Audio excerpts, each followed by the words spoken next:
Declaro aberta a presente reunião. Informo que essa reunião está sendo transmitida ao vivo pela internet no site da Câmara. Informo ainda que as imagens e o áudio estarão disponíveis para serem baixados da página desta comissão logo após o encerramento dos trabalhos e que as fotos do evento serão disponibilizadas no banco de imagens da Agência Câmara na página da Câmara. Informo que as filmagens da TV Câmara poderão ser solicitadas junto à secretaria desta comissão. Esta reunião de audiência pública foi colocada no sistema do requerimento número 36 e aprovado pelo colegiado desta comissão, apresentado por mim, deputado Arnaldo Faria de Sá. O objetivo de discutir a aplicação da Lei 13.058, de 22 de dezembro de 2014, que altera os artigos 1583, 1584, 1585 e 1634 da Lei 10.406, de 10 de janeiro de 2002, Código Civil, para estabelecer o significado da expressão guarda compartilhada e dispor sobre sua aplicação. Convido para compor a mesa a doutora Fátima Nancy Andrighi, ministra do Superior Tribunal de Justiça.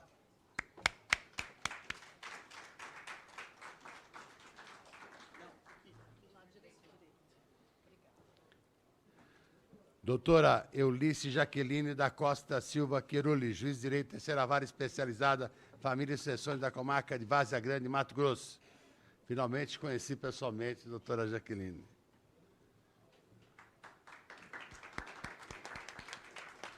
Doutora Ângela Jimenez, juiz de direito, primeira vara da família e sucessão de Cuiabá.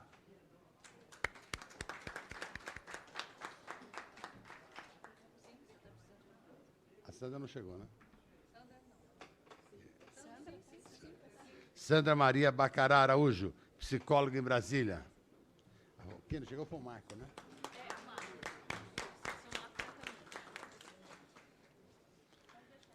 Comunico aos senhores membros dessa comissão que cada convidado terá o prazo de 15 minutos para fazer sua exposição prorrogáveis a juiz dessa presidência. Os inscritos para interpelar os convidados poderão fazê-lo estritamente sobre o assunto da exposição pelo prazo de 3 minutos, tendo interpelado igual tempo para responder facultadas a réplica e a tréplica pelo mesmo prazo, não sendo permitido ao orador interpelar quaisquer dos presentes. Dando início aos trabalhos, passo a palavra por 15 minutos à convidada Fátima Nancy Andrighi, ministra do Superior Tribunal de Justiça e corregedora do CNJ, Conselho Nacional de Justiça. Agradeço a doutora Nancy e passo a palavra à Sua Excelência. Bom dia a todos. Foi com uma imensa honra e alegria que recebi esse honroso convite do deputado Arnaldo Faria de Sá, veiculado por meio da Comissão de Seguridade Social e Família da Câmara dos Deputados.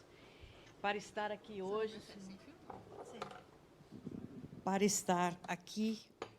hoje, participando, senhor deputado, desta importante questão que é a aplicação da Lei 13.058 de 2014, que alterou os artigos 1583, 84 e 85 e o 1634, todos do Código Civil, e que tratam da guarda compartilhada, levantando, para tanto, debates quanto ao significado e à extensão dessa locução guarda compartilhada em um cenário pós-separação dos pais. A propósito do tema, só para relembrar, em maio de 2011, aportou no meu gabinete, no Superior Tribunal de Justiça, um recurso especial que tinha como centro da discussão justamente a questão da guarda compartilhada, pois o pai, que detinha até então a guarda unilateral do filho, não se conformava com o julgamento realizado pelo Tribunal de Justiça do Estado de Minas Gerais, que determinou a guarda compartilhada para o infante. Em 23 de agosto, vejam, em maio entrou o recurso, e em 23 de agosto eu consegui pautá-lo, e foi julgado pela terceira turma, ocasião em que foi negado provimento ao recurso do pai, e, portanto, foi deferida a guarda compartilhada. E, naquela oportunidade, eu disse, e acho importante mencionar só 2 ou 3 frases para fixarmos o termo. A guarda compartilhada busca a plena proteção do melhor interesse dos filhos, pois reflete com muito mais acuidade a realidade da organização social atual que caminha para o fim das rígidas divisões de papéis sociais definidas pelo gênero dos pais. A inviabilidade da guarda compartilhada por ausência de consenso faria prevalecer o exercício de uma potestade inexistente por um dos pais. E disse inexistente porque contrária ao escopo do poder familiar que existe perante a proteção da prole. A custódia física conjunta é o ideal e que deve ser buscado na fixação da guarda compartilhada. Permite apenas uma informação, ministra. Eu recebi a informação da TV Câmara que a nossa audiência está sendo transmitida ao vivo pela TV Câmara. Saúdo todos os nossos telespectadores e vou para a ministra. Muito obrigada, da mesma forma. Então, eu dizia que a guarda, a custódia física dentro da guarda compartilhada conjunta é o ideal a ser buscado na fixação desta guarda compartilhada, porque a sua implementação quebra a monoparentalidade na criação dos filhos, fato corriqueiro na guarda unilateral, que é substituída pela implementação de condições propícias à continuidade da existência, e isso é mais importante, das fontes bifrontais no exercício do poder familiar. A guarda compartilhada deve ser tida como regra, disse eu naquela oportunidade, e a custódia física conjunta, sempre que possível, como a sua efetiva expressão. Esse julgamento foi um dos primeiros que nós fizemos no Superior Tribunal de Justiça, deferindo a guarda compartilhada. Na linha desta audiência pública, da qual honrosamente estamos participando e agradecidas ao presidente, destaco, a partir deste julgado, duas questões que penso permeiam o espírito de quem está aqui hoje presente. Primeiro, é importante destacar que o objetivo primário da fixação da guarda compartilhada como fórmula prioritária da guarda do menor é atender um cenário naturalmente conturbado. Quando há paz na separação, não há este problema. Então, o cenário que nós enfrentamos ao ter que fixar a guarda compartilhada sempre é um cenário conturbado decorrente de uma separação.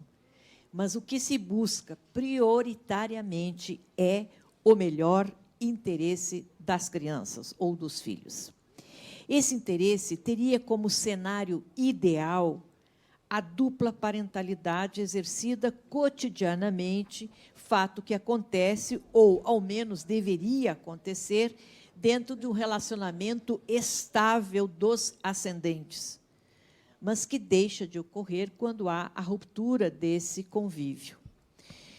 No extremo oposto a este universo ideal, situa-se a deletéria guarda unilateral, onde um dos ascendentes eclipsa toda a convivência com o menor, esfarelando com o distanciamento físico, quando não com ações de alienação parental, o natural desejo da criança e do adolescente de conviver com o outro ascendente.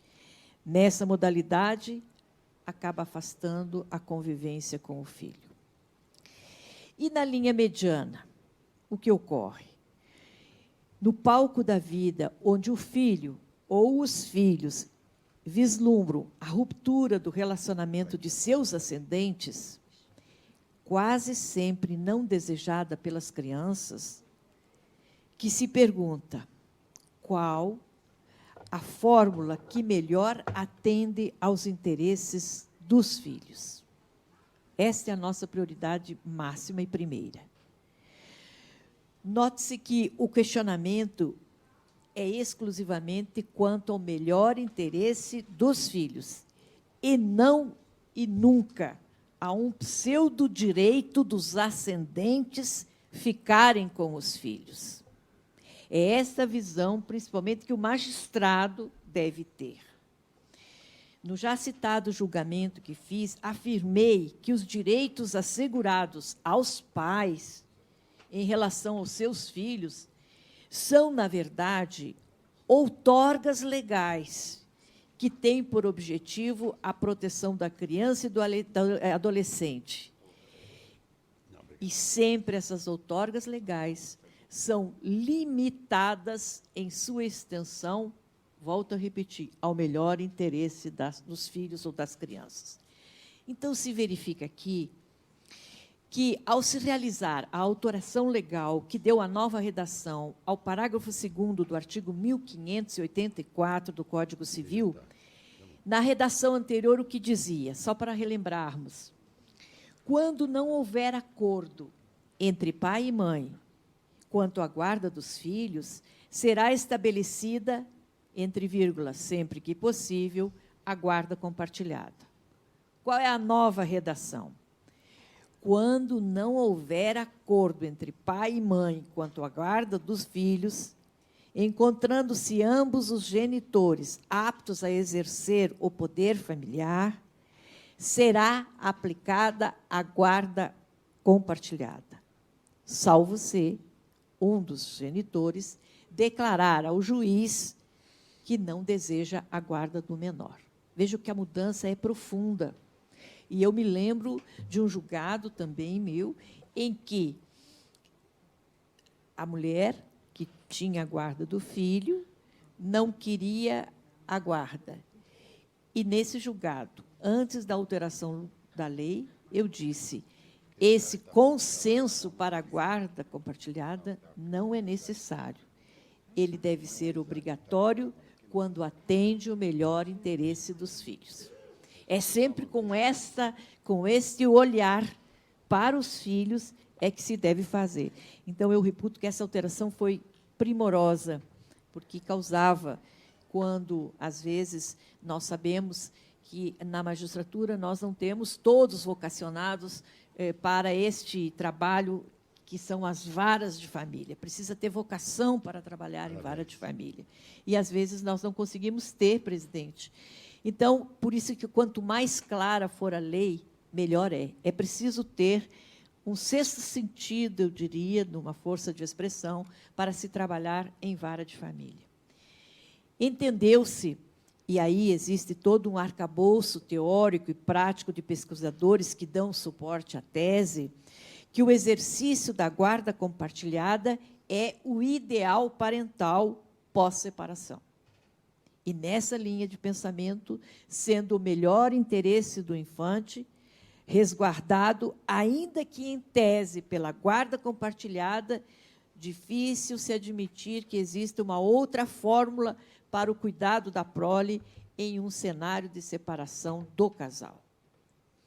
Sob esse diapasão, não haveria maiores debates e nem ao menos tanta resistência à implementação da guarda compartilhada se os fatos da vida não fizessem exsurgir com mais frequência do que seriam desejáveis situações limítrofes de resistência real ou resistência construída à guarda compartilhada. E é sobre essas situações e sobre algumas delas que eu vou passar a fazer uma reflexão rápida com os senhores. Quem está falando é a ministra Nancy Andrighi, do Superior Tribunal de Justiça e também corregedora do Conselho Nacional de Justiça. Obrigada, presidente. A primeira reflexão, sem dúvida, diz respeito à inexistência do consenso entre o ex-casal, fato corriqueiro, e que, por certo, foi o grande motor atrás dessa alteração legal.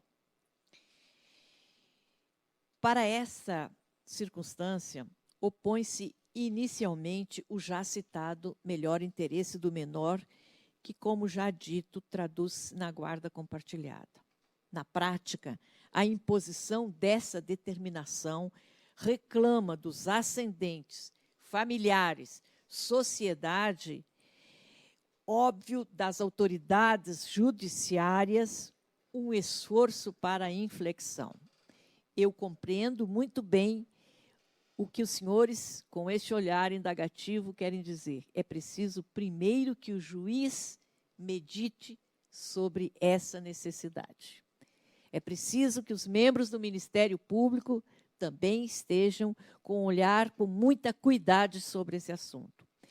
Em pleno século XXI, não cabe uma defesa intransigente dos estereótipos do século XIX, pelos quais a mulher é que sabe, coloca esse sabe entre aspas, cuidar da criança. E o pai resta dar o suporte financeiro para esse cuidado. Nossas crianças e todos os profissionais que se debruçam sobre este desenvolvimento psicossocial dizem e exigem não apenas um aumento da participação paterna, mas a plena participação paterna na educação dessas crianças. Ressalto aqui que falo da participação paterna apenas por ser a diferença de gênero, a situação mais usualmente apresentada na hipótese de não aceitação da guarda compartilhada. Mãe que quer a guarda exclusiva, com meras visitas ou algumas visitas paternas, pois atribuem aos homens, entre aspas, essa expressão eu encontrei num processo, incúria nata para cuidar da prole. É uma infeliz expressão, né? É uma infeliz expressão.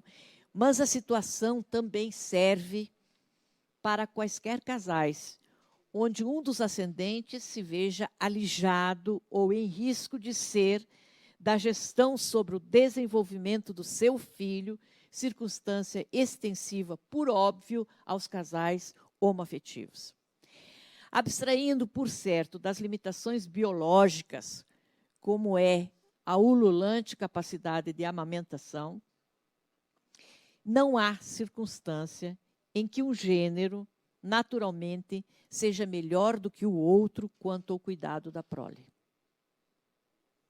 O que há, e isso é saudável e desejável, são as distinções fixadas pelas variações socioculturais de cada ascendente, que, frise-se, são fundamentais para uma completa formação da própria criança ou adolescente, que receba uma dupla gama de valores e conceitos sociais que lhe proporcionará uma síntese de sua própria visão do mundo. Nessa toada, a maior parte dos conflitos só existirá se a mãe, quem até então usualmente detinha a guarda, não quiser que o seu ex-parceiro exerça plenamente a sua parte na criação do filho comum. Reforçando que não estou excluindo outros tipos de arranjos familiares, notadamente as relações homoafetivas, mas apenas me concentrando nessa querela usual. Mesmo porque o debate sobre a inépcia ou o revés, a alegada supremacia de um gênero sobre o outro, só existirá em prévias relações heterossexuais. E eu pergunto, qualquer um dos ascendentes tem esse direito? É razoável excluir da criança o direito de ter uma visão bifrontal da vida?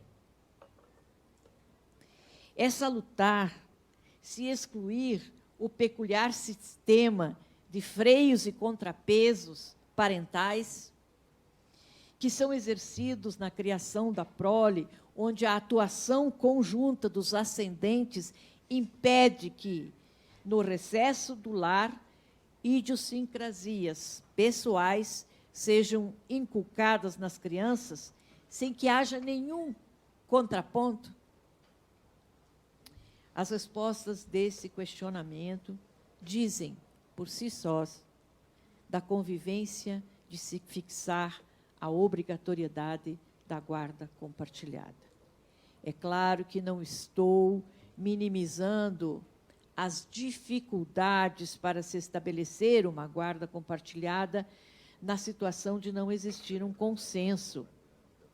Daí o meu chamado intenso ao Ministério Público, aos advogados, aos mediadores, aos juízes da inflexão comportamental. Devem existir concessões mútuas. Exige-se intenso trabalho de acompanhamento da estrutura parajudicial que dá suporte ao julgador. E aí lembro o trabalho dos ilustres psicólogas, que são fundamentais. Sempre defendi que o juiz de família precisa trabalhar com a multidisciplinariedade, sob pena de não julgar bem. Esse trabalho de acompanhamento da estrutura parajudicial que dá suporte ao julgador, numa linha limítrofe, orientá-lo quanto à necessidade de uma imposição qualquer que se faça necessário. Mas, antes de tudo, a guarda compartilhada exige uma mudança no egoísmo de se ignorar a percepção, tanto empírica quanto cientificamente comprovada, de que é melhor para os filhos que eles desfrutem, nos limites do possível, de ambos, da convivência de ambos os ascendentes na sua plenitude. Ultrapassado esse ponto, e eu sei que tem muitas alegações, já chegaram ao judiciário alegações que podem, na vida prática, inviabilizar ou dificultar a guarda compartilhada. Dou um exemplo. A criança tem quarto na casa do pai, tem quarto na casa da mãe, escreve-se cadernos na casa do pai, vai para o colégio, não pratica a aula como deveria ser praticada. Enfim, mas são questões tão pequenas, perto da formação dos filhos, que merecem e exigem do casal o esforço para o consenso. Eu sempre digo que, numa separação, o principal mote é o juiz sempre perguntar para as pessoas que estão separadas o que elas querem dali para frente e tentar diluir as mágoas do passado.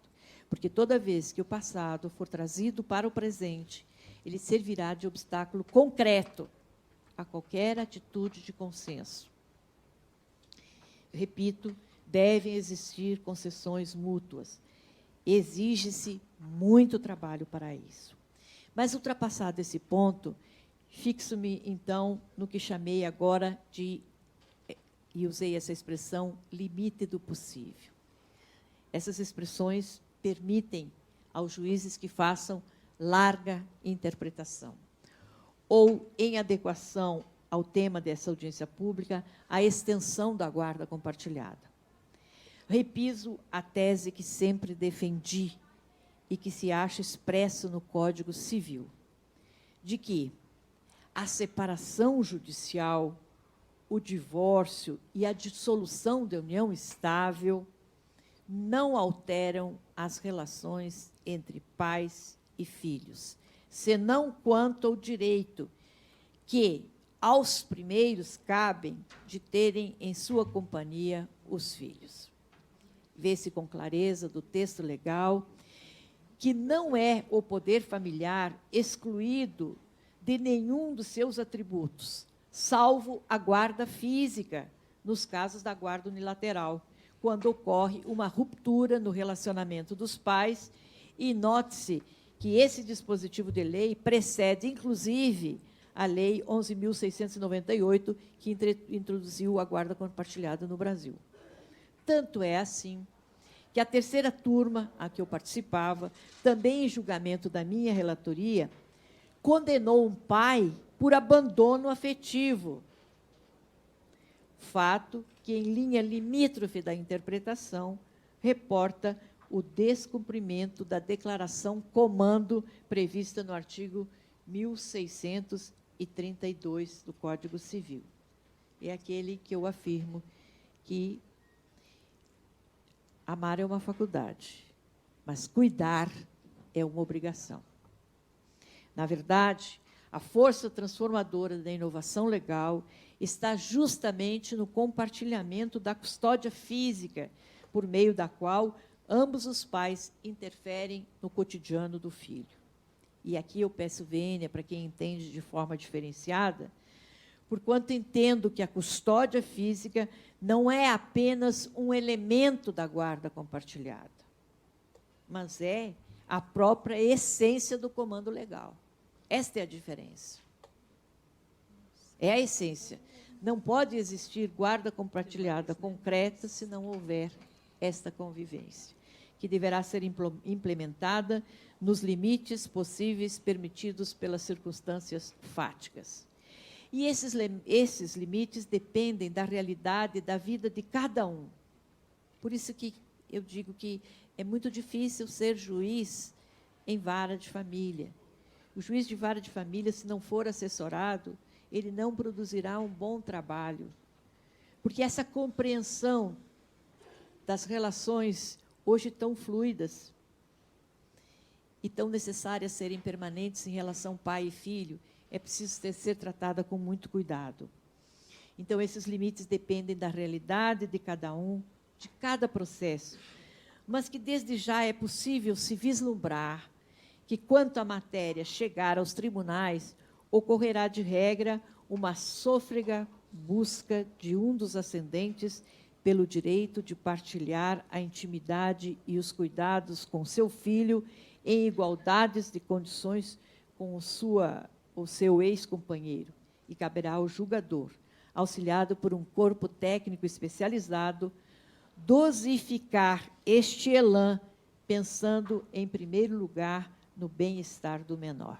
Para isso, não há fórmulas fechadas, mas reputo como princípio inafastável a custódia física conjunta como expressão indissociável dessa nova realidade.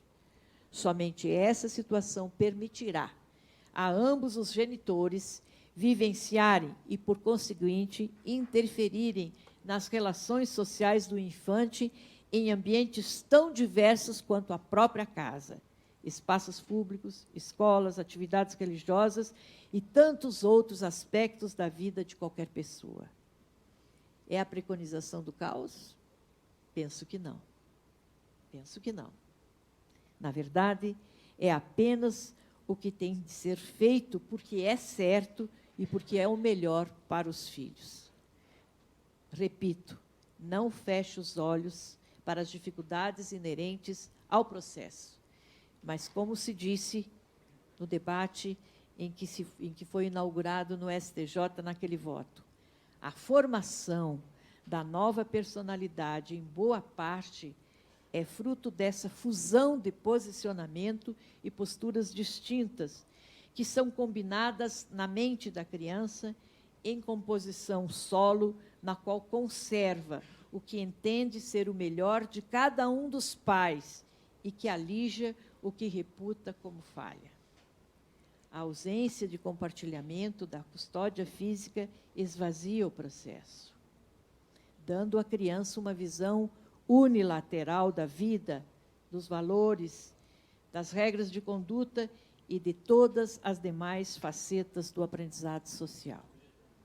Espero, senhor presidente, que, ao encerrar a minha participação nessa audiência pública, possamos ponderar menos sobre as dificuldades inerentes a esse momento de transição e pensar mais nos benefícios que a sociedade e, principalmente, as crianças e os adolescentes poderão colher dessa nova atitude legal. Muito obrigada.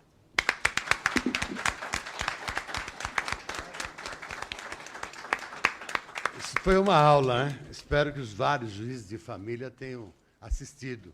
Se não assistirem, solicitem cópia para a TV Câmara e nós enviaremos, inclusive, cópia do texto da ministra Nancy Andrighi, que, sem dúvida nenhuma, enobreceu, sob maneira, essa audiência sobre guarda compartilhada.